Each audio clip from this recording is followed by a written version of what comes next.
I want to give an update on the Shiloh Hendrix situation. This is the white woman who was caught on video yelling the N-word at and chasing a 5-year-old autistic boy for taking her child's toys on a playground.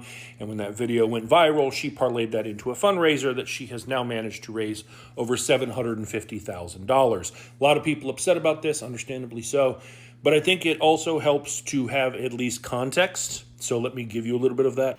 Hi guys, welcome back to our channel. In case you're new here, my name is Maren. And I'm Maureen. Right. So in today's episode, guys, we are going to be updating you on the Shiloh Hendrix case. And I feel like in this case, racism has been rewarded, And you ask yourself, in what world does someone who's trying to do good get attacked to the point where they are punished for a crime somebody else did, Right. And that being said, guys, we've heard from the guy who first brought this case to the public, who recorded this case, and right now he is being threatened by the public mass, just of course, as you can imagine who's doing the threatening. Right. So both parties are claiming, Shiloh is claiming that the black community is threatening her, while the black American who brought this case to the public is also claiming that the white community is threatening him. He says he's had to close down his shop and he's had to relocate his kids for safety. Right. And guys, I don't know how many of you can measure the true test of being genuine, because this woman, I feel like, how much does it take for someone to just do a simple activity as to relocate when you have money that has been donated to you, But for Shiloh, as soon as she got to her target, she kept on upping the amount, and right now we are aware that she has over 70,000 plus 700,000. 700,000 plus in donations, almost a million, Right. So guys, let's watch this video and then you come back and talk about it. You can also consider subscribing if you're new to our channel. Let's watch and then you come back. I want to give an update on the Shiloh Hendrix situation. This is the white woman who was caught on video yelling the N-word at and chasing a 5-year-old autistic boy for taking her child's toys on a playground. And when that video went viral, she parlayed that into a fundraiser that she has now managed to raise over $750,000. A lot of people upset about this, understandably so. But I think it also helps to have at least context. So let me give you a little bit of that. The success of her campaign is a direct correlation to Karmelo Anthony and the campaign that his family put up. If you don't remember, Karmelo Anthony is a young black high school student who is accused of stabbing and killing a white high school student by the name of Austin Metcalf. His family put up a fundraiser, raised over $500,000, and the alt-right and MAGA and white nationalists were very, very angry about it. Here comes Shiloh. Perfect storm scenario. And then it just turned into, well, let's make sure she raises more money than he did, like it's a contest. Also, side note, this post right here that's celebrating that victory, right? This is a well-known white supremacist woman on Twitter. And she actually engaged with Shiloh Hendrix right at the beginning and promoted her fundraiser in a big way. She made a post saying, hey, I've talked to this woman. She has a fundraiser and I've confirmed that she's legit. She made her confirm that she is who she says she is by sending her a selfie, writing her username on a piece of paper. But that wasn't enough. She was like, I'm glad you sent me the selfie. This proves that you are who you say you are. But I also need to know that you're down with the cause. So if you are, I want you to write the N-word on that same piece of paper and send me another picture. And Shiloh did. She had no problem doing that because she is a horrible human being. Now, before I move on to what maybe we can do about that, I want to update you on a couple other things. NAACP in the area put up a GoFundMe to raise money for the family of that little boy and try and help them seek justice. They raised over $340,000 and actually closed the campaign rather than just upping the amount like Shiloh did. Also, the man who just recorded that video and confronted her because he didn't like what she was doing, he didn't want to see her harm that child, has received numerous death threats. And considering how many I've gotten, I know he's had to get so many more. He's had to basically shut down his business. He had to move his family like the day after that video went viral for fear for their safety. He did set up a GoFundMe. That's how much he's raised so far. I'm going to put a link in my bio to that. So if you feel like supporting him and his family, please feel free to do so. But back to this, because reporting this to Give, Send, Go does no good. Give, Send, Go is a terrible, terrible organization run by terrible people. Like, they're the ones who helped Kyle Rittenhouse raise all his money for his defense, and they're very, very proud of that. In fact, at the height of all this, if you just Googled Give, Send, Go, it listed her campaign above all the other information about their website. They're not good people. So what can we do about this? Give, Send, Go doesn't care? Fine. You know who may care? Whoever processes their payments, because people making donations, that all has to be processed through a banking entity. And while they don't list explicitly who it is, they do refer to that third party as a trusted payment partner. That would seem to indicate someone who's established. Well, a TikTok user named Keandra is back, did a little digging, looking at the code when you go to process a payment on Give, Send, Go, and found something interesting. I used to be a web developer, so I know how to code and I know how to read code. So I went and I broke down the code on Give, Send, Go's checkout page line for line. And there were keywords I wanted to look for, right? So I looked for the keywords and I started looking through the keywords and I found the keyword Block Inc., right? That's familiar, right? Block Inc. is the parent company of Square. So I went and I did my researching and it turns out, yeah, that's their payment processor. So I'm going to attach and I'm going to share ways we can contact both Block Inc. and Square. Now, I've actually heard from a couple of Square employees who inquired themselves, and Square told them, no, we don't think we do the processing for that. But the code does list Block Inc. And I've even heard rumblings that Give, Send, Go was looking at trying to switch over to Stripe. So if you go to Keandra's page, there's actually a link where you can go and complain basically to Block Inc. and to Square to let them know that if they're going to process those payments that help someone who does stuff like this benefit and profit off of this kind of hatred, then you're going to make sure that they never get your business ever again. Hi, my name is Sharmarke Umar. I'm the guy who recorded that video of that racist woman that was insulting a 5-year-old child at the park here in Rochester, Minnesota. May I remind you guys, I have a clean criminal record. I've never committed a crime in my life. I am being punished for standing up, speaking up for a child. My address got leaked, my phone got leaked. I'm getting death threats by the minute. I have 4 children, the youngest one on the spectrum. He needs to go play outside every day. He can't anymore. So, doing the right thing gets you punished, and doing the wrong thing gets you rewarded. Make that make sense, America. You want to know why she was able to raise $600,000 because she called a little boy in the park the N-word? Because they raised his ass to support each other, and we don't. They will stand 10 toes down in their delusion that they put the best person in office, even though let the record show that he is the worst.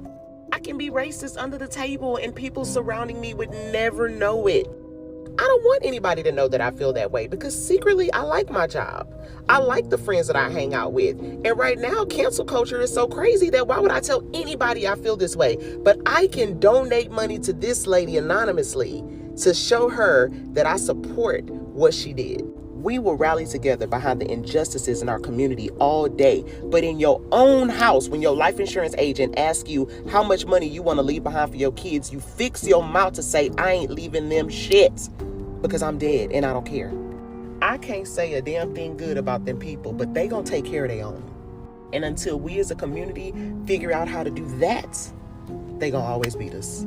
I need to just have a real moment with y'all. Because I was just sitting here today and I just got an overwhelming sense of sadness. And I'm like thinking to myself, like, what the hell is wrong with me? I'm having a great day. So why do I feel sad? And then it just hit me like a ton of bricks. The last couple of days, I've had to sit with the reality that we live in a country that rewards racism. That we live in a country that literally helped a woman raise almost $1 million because she was racist and verbally abusive to a child. We live in a country that is so goddamn racist that they rewarded that behavior. Their hate and vitriol towards us is so deep that they're even taking it out on our children. And that reality hit me like a ton of bricks today. It just reinforced something that I already knew. Just seeing it play out right before our eyes in real time, it upset me. It angered me, but it saddened me. And that's some real shit right there. You know, I don't think they understand what's actually happening here or why. It is, in the end, a net positive that this woman has raised $500,000. I'm glad she has. I hope she raises $1 million. I will not be joining with some of my conservative friends in wagging my finger at her donors, and I'll explain why. First of all, she does have a legitimate need for the money. The mob is truly trying to get her killed.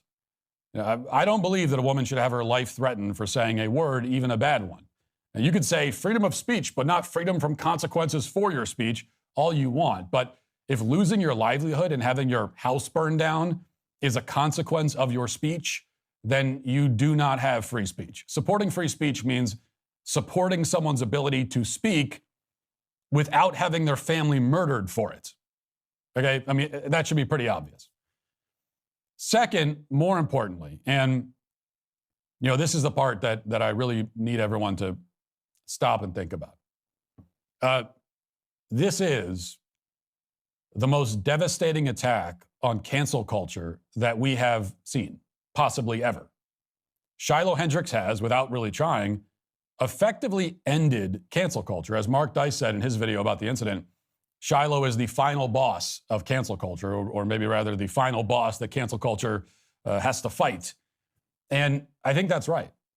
And this is the part that many conservatives seem to be missing. All they see is that this woman said something bad and is now getting rewarded for it. The whole thing is so unsavory that they can't help but recoil. And yeah, it is unsavory. You wish that Shiloh had said or done something that we could affirmatively defend. That would be much easier. Nobody wants to affirmatively defend cussing out a 5-year-old, even though I don't think the kid's actually 5. But none of that is the point.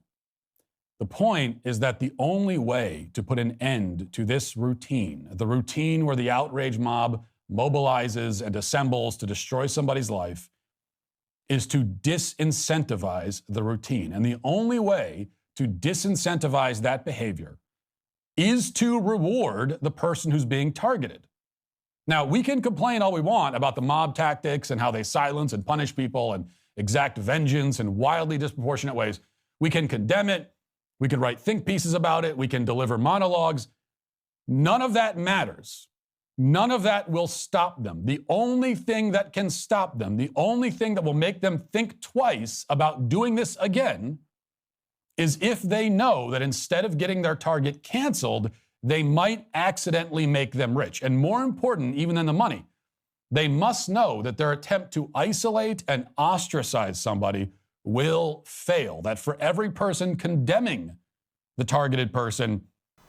So guys, welcome back. Let us know what you think about the videos you just played. Okay, the white people who are involved in this case are using the excuse of black people donated to Karmelo Anthony's cause. Yeah, that is why, to stick it up to the black community, they've decided to donate to Shiloh. Right. And what I'm going to ask the audience that is watching is, first of all, the person who recorded the video, the Somali American guy, says he had to relocate his family. And let's keep in mind, guys, when the video started trending, there are people who came out to try and tarnish his name. They were calling him a pedo, and they even came out with false accusation about him being arrested previously, being a criminal, and they brought pictures of him to look like he had a mugshot of for being a criminal, But good enough, the guy came out and cleared the situation. He claimed that he's not a criminal and he does not have a single prior crime, Right. And I feel like if he wasn't innocent, he wouldn't have come out on the internet to clarify the situation. He'd have gone into hiding, yeah? Right. And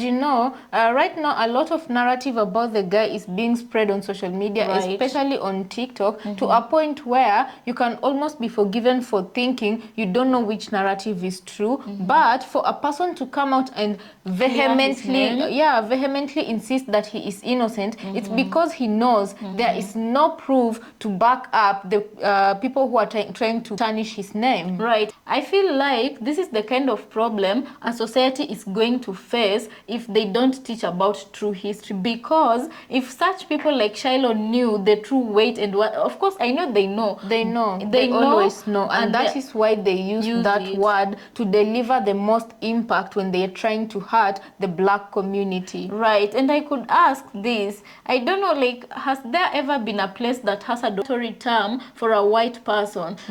I'm just going to ask, because personally, I've never heard of it. But if you know of any, you can let us know in the comment section, right? Politely, please, Politely. politely. Don't want to lose This is a peaceful platform, right? Right. Because, okay, point and case of what you're saying is, if there was a derogatory term used for white people, especially dating back to colonial and slavery days, I feel like we could still be using that word, but black people have gone through enough pain for them to know not to attack or use the same pain on other people. Yeah, you can't be using such certain terms and classifying it as freedom of speech when you know very well what you're doing, you know, so you can't be calling that freedom. Freedom of speech could be any other thing, but when you start calling somebody a derogatory term that in history has not been used politely or well against such people, you cannot call that freedom of speech, you know. Right, and there's also rumors going around that she offered an apology of her actions. I don't know at what point she offered this apology.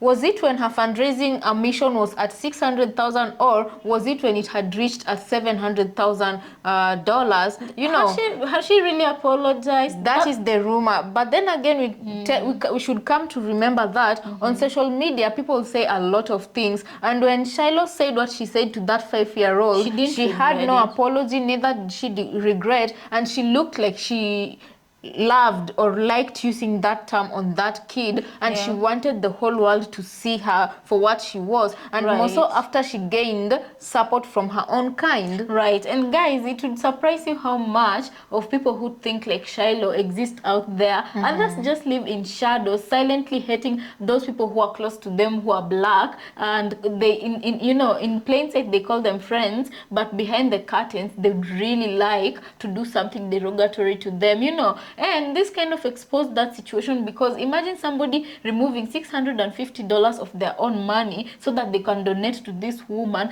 just because she said the N-word, you know. And she's also been exposed for teaming up with another white supremacist lady who's very well known on Twitter.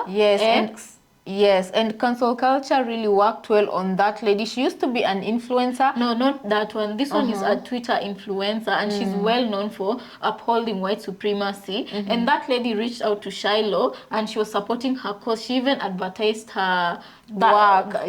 Her work and the fundraising she was raising. She supported that. And furthermore, she went on to reach out to Shiloh, ask for evidence that she was who she said she was. And as if that was not enough, she was like, we need to know, are you part of us? Are you one of us? Are you standing for the cause? And she said yes. Imagine the audacity. And she was asked by this woman to write the N-word again with the picture and send a selfie. And I'm telling you, I'm like, I wish these things can come back and bite you in the you know where. But unfortunately, whatever America is right now, I feel like it's favoring people like Shiloh because of the president they have, you know. Right. But then again, guys, what I usually tell myself, tides do change, right? Even if Trump is president now, we don't know for how long he will be president. Maybe a decade, who knows, because also he was putting measures to elongate his term, right? We don't know if that will be possible, but whether or not it will be possible, eventually someone else will take office and someone else will rule the country. And when that happens, I'm very interested to see where the likes of Shiloh will disappear to, because they're becoming very brave, you know, very to showcase their, you know, their minds, to tell what they want to say about whoever they want to talk about, like that, you know. And but the good thing is, right now they are coming out to the open to expose themselves. So when the dust finally settles down, everybody knows be able to go back into their corner and hide themselves as they pretend to be good people who are not racist.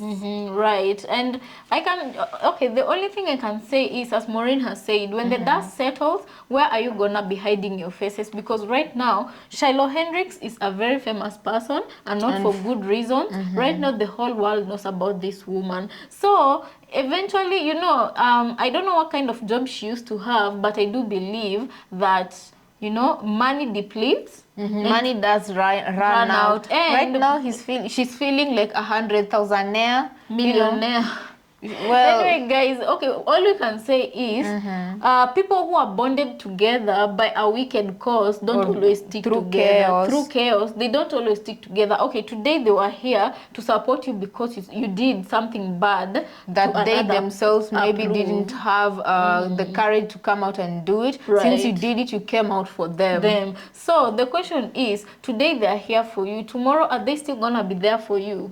Are they gonna be there for you to always donate on your cause? Or are you gonna be finding now, because you know, like your one case that this worked on, you're gonna find another victim to do this to, and you'll make sure you trend for the same reason so that you can have donations. Well, we know who that didn't work best for, and I feel like we're gonna be doing an episode about that. But for now, I think you're going to be leaving it at that, unless Maureen, you have something to add. No, guys. Just let us know what you think about this episode, and we'll see you on our next episode. Please kindly consider to subscribe if you are new to our channel and you've not yet subscribed. We'll see you next.